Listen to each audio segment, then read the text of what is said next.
Javier Milei é reflexo da atração por candidatos anti-establishment em tempos de crise. Por Oliver Stwenkel. Não vamos nos alinhar com os comunistas. Foi assim que Javier Milei, líder nas pesquisas menos de um mês antes das eleições presidenciais argentinas, explicou por que ele, se eleito, rejeitaria o convite ao país para integrar o BRICS. Milei já chamou Lula, presidente do parceiro comercial mais importante da Argentina, de socialista com vocação totalitária e diz que a China, o segundo parceiro comercial mais importante, de governo assassino. Para completar, descreveu o presidente Biden, mandatário do terceiro maior parceiro comercial da Argentina, como socialista, e o chileno Gabriel Boric, líder do quarto parceiro mais importante, de comunista. Milei ataca lideranças internacionais a fim de se cacifar como outsider e suposto representante do povo. Ignora, sem medo, as regras da diplomacia, que está, na visão simplista do populismo antissistema, controlada por elites desconectadas da população. Os ataques a Xi Jinping e a Joe Biden, os líderes mais poderosos do planeta, são utilizados, na estratégia do candidato argentino, como provas de que Milei tem currones para peitar a elite responsável pelos problemas que os argentinos estão enfrentando. Da mesma forma, quando Bolsonaro atacava Xi Jinping, líder do maior parceiro comercial do Brasil, apoiadores vibravam, por acreditar que a ofensa seria uma espécie de confirmação de que o candidato mudaria as coisas de verdade. A famosa retórica nós contra eles de Milei também isenta os apoiadores de qualquer responsabilidade pela crise. Os seguidores do político argentino não precisam se culpar, o problema está na casta ou nas supostas ameaças internacionais, como o comunismo, o globalismo e o climatismo. Milei se projeta como novidade e exibe uma série de ideias radicais e até contraditórias, produzindo amplos debates sobre o candidato ser libertário, de extrema direita ou anarcocapitalista, como gosta de se descrever.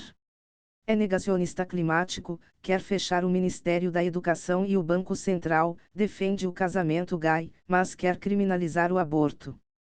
Porém, a essência do fenômeno Milei pouco tem que ver com uma onda libertária ou conservadora, mas simplesmente com o sentimento que se vai a todos e o desejo de mostrar o dedo do meio não apenas ao governo, mas a um sistema político em geral, a mesma sensação que tem levado, há décadas, outsiders ao poder na América Latina, como Abdalá Bucaram no Equador em 1996, Hugo Chávez na Venezuela em 1998, Jair Bolsonaro no Brasil em 2018, Nayib Bukele em El Salvador em 2019, e Pedro Castillo no Peru em 2021.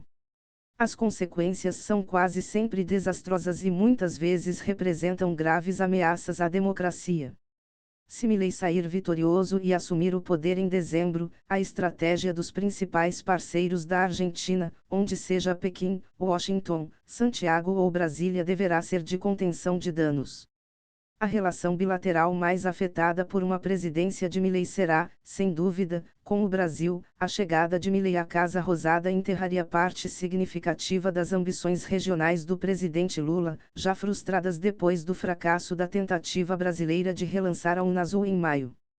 Além disso, a vitória de Milei elevaria o risco de convulsões sociais e representaria ameaça à própria democracia argentina, ainda uma das mais consolidadas da região, com consequências negativas para a imagem global da América do Sul. Apesar da postura anti-China do candidato, a diplomacia chinesa tem uma vantagem: a imprensa do país pode filtrar as declarações mais polêmicas de Milei e manter uma relação produtiva com a Argentina, diferentemente do governo Biden, uma vez que as posturas mais polêmicas de Milei podem mobilizar a sociedade civil nos Estados Unidos contra o argentino e aumentar o custo político de o presidente americano investir na relação bilateral. O mesmo aconteceu com Bolsonaro. Apesar de ser anti-chinês, a relação do Brasil com os Estados Unidos, no fim de seu mandato, estava mais desgastada do que a relação com a China. Diante dos profundos desafios econômicos e da incapacidade de numerosos governos argentinos, tanto de esquerda quanto de direita, de garantirem uma melhora sustentável, a maior surpresa talvez não seja que alguém como Milei esteja perto de se tornar presidente, mas que tenha demorado tanto tempo para isso acontecer.